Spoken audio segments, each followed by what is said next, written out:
everyone, I am Charlene Laming, and for today's lesson, I will present to you some societal issues and concerns that affect individuals but in teachers' perspective. I have here 5 factors that our society had created which influence the way we live and the way we teach. The first factor is the globalization.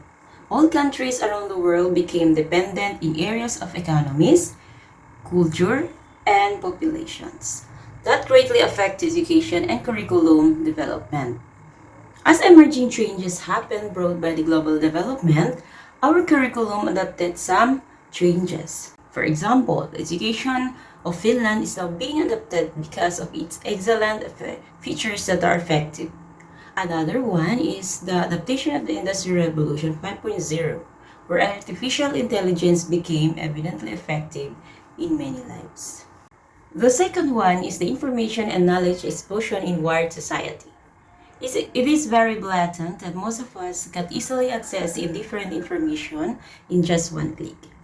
As technology evolves negatively, bad effects happened or appeared. In this scenario, learning might somehow not be safe. These societal changes greatly affect educational sectors like us in determining the right information from mass explosion of fake information through the utilization of social media and broadcast media. An example, as many students depend and exposed to social media, they always tend that what they saw are right and correct without validating the information. This might affect others through massive criticism and judgment. The third one is the COVID-19 pandemic. This health crisis really struck the whole world and educational sectors.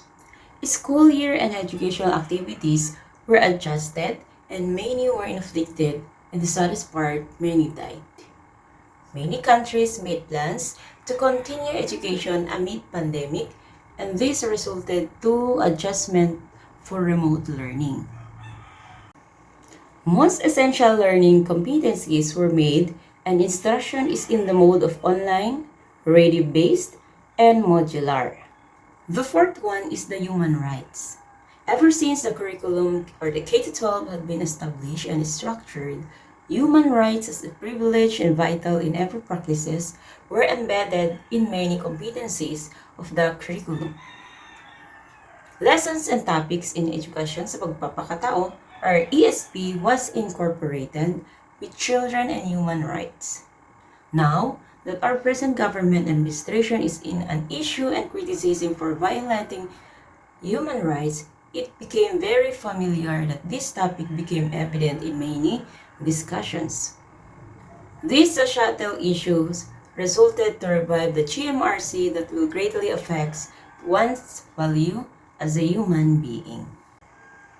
The last one is the modernization and technology.